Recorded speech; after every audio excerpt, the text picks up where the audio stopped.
Ah, yes, Super Ghouls and Ghosts. This is no doubt one of my absolute favorite games, if not one of the best games of all time. Super Ghouls and Ghosts is a sequel to a sequel, therefore making it the third entry in the series. In my own opinion, I think it's easier than its predecessors, but like I said, that's just my opinion. The game does feel like earlier installments. The only noticeable differences besides music, level design, and a few other small things are the double jump and a few new weapons. Well, the game begins when this demon comes and captures Princess Prin Prin and Arthur decides to go rescue her.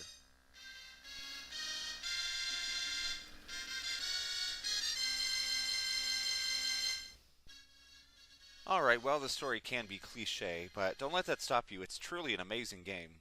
As tradition follows, the first level in every entry to the series is similar in design and even shares the same music. This even holds true to Ultimate Ghouls and Ghosts on the PSP, and will probably still hold true to any more future entries in the series. Well, going back to the new additions in this game, let's start with the double jump. It is as it sounds, a double jump. Now, you can't control Arthur while he's in the air, but you can change direction with the second jump. I guess it's hard to explain that, but once you master it, it'll be a great benefit to you. As for the weapons, you have the bow and arrows, the dagger, the flame, the lance, which is your default weapon, the scythe, the axe, and you may even run into this tri-blade later in the game. The catch is that you may only carry one weapon at a time. This box at the top of the screen will indicate which weapon you are carrying. Now, if you want to change your weapons, you will have to wait till an enemy drops one, or find one in the chests. The chests are never just sitting there, they're always hidden, and only reveal themselves when you trigger the event somewhere close to the chest. You usually do this by jumping or running near it. As long as you hit that spot, it will then reveal the chest. The chests usually only contain weapons, but also can contain suits of armor, shields, and bear traps. Also, you need to be careful of this magician that can transform you into something weak. It's only for a few seconds, but within those few seconds, you will not be able to use the double jump or any of your attacks. Going back to the weapons, each weapon has a unique trajectory, speed, and overall damage they can do. The bow and arrow shoots 2 arrows, with one being at a slightly higher angle than the other arrow. The dagger is no doubt the fastest, being able to shoot up to 3 daggers at one time. However, it's one of the weakest weapons. Then we have the flame. It's extremely effective against land enemies, however the range is very limited. The lance, as I said earlier, is the default weapon. It's slightly slower than the dagger, but also slightly more powerful. The scythe is a pretty effective weapon. It flies in a straight line, and on edges it's the only weapon that you can control to aim to hit enemies below you. Now, the axe is probably one of the most powerful weapons, but it also has one of the worst trajectories, but we'll talk about that in a bit. The last weapon is the tri-blade. It just seems like you don't find this weapon that often. It's not very useful. Not only does the range suck, but look how he throws it. It's just awful. I think you'll find you'll probably spend most of the game using the bow and arrow or the dagger more than any of the other weapons. They just seem to be the most effective. As I mentioned earlier, you can get armor and shields from the chests. Essentially, the suits of armor just increase your attacks with your weapons. The bronze armor is the first upgrade and it just increases the attacks of your weapons. Most of the attacks are beneficiary, however, it makes the axe attack nearly unusable. I mean, it was fine before, it flies in a straight line, but with the bronze suit upgrade, now it almost arches over everything. If and when you find the gold armor, it grants you a magical attack with your weapon by holding down the attack button for a few seconds and then releasing. It varies between weapons. Most of the attacks are useful and others are just awful. Take the bow and arrow magical attack for example. By charging it up and releasing, it will reveal any chest within the view of the screen.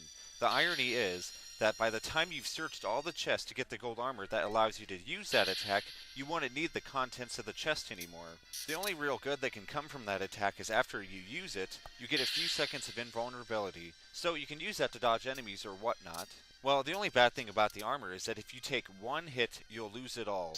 Irregardless of what suit you're wearing, one hit and you'll lose the armor, and then you'll be down to just your boxer shorts.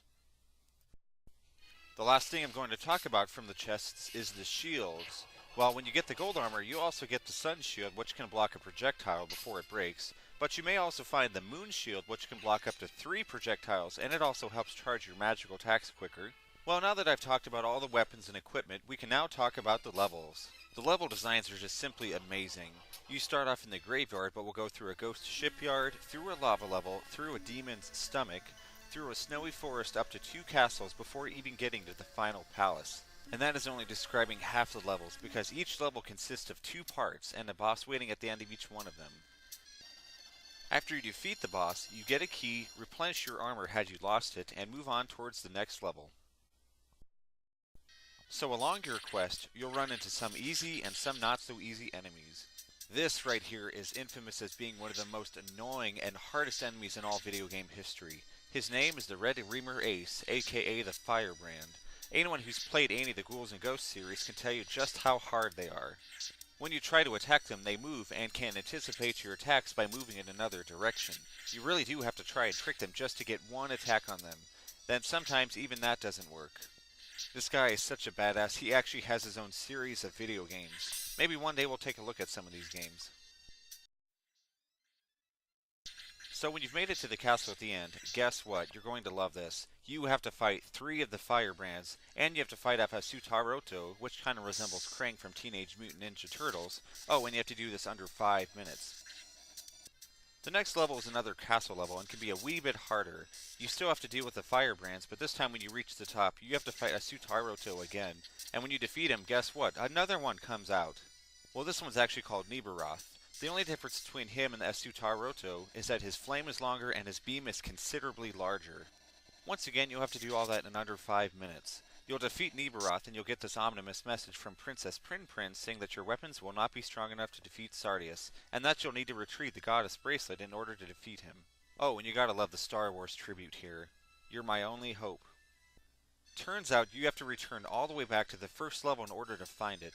It should be in about the 5th chest you've come across, assuming that you've opened every chest and haven't lost your armor.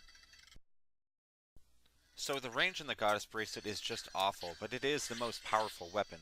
You can defeat almost any enemy within 1 or 2 hits, and I do believe it's more powerful the closer the attack is to Arthur. Well, you can imagine it makes the game that much more harder having to go through all the levels using the Goddess Bracelet, especially when it comes to bosses and the Firebrands. Finally, making it back through all the levels, through the 2 castles and fighting Nibiroth one last time, you can now go fight Sardius. You know, for as big as he is, he could just trample you, but instead he'll just stand there and shoot beams out of his mouth. Now, in order to defeat him, you'll have to jump on these platforms that the stomach shoots out, and ride them up to his head where you can land your attacks. The timing has to be perfect, because if you jump on the platforms at the wrong time, you'll just get hit by the beams. After you defeat him, the princess comes out and the game has been won. You'll be rewarded with a good ending. It's also one of those games that will show you the list of enemies throughout the game, kinda like Super Mario World. For whatever reason though, it only shows you about half of the actual enemies and bosses. I guess one of the only bad things I can think about this game is it offers no save option. It doesn't give you a password either. You have to play it in one sitting. But as long as you keep picking up the bags of money, you pretty much have unlimited continues. So at least you don't have to worry about starting over every time. Despite its difficulty, it's still a great game worth playing. If you ever decide to pick up and play this game, I would recommend Super Ghouls and Ghosts for the Game Boy Advance.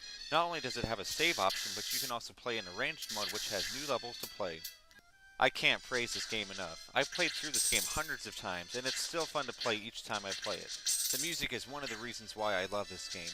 Each level has music that fits so well with the environments and overall mood. It's perfect.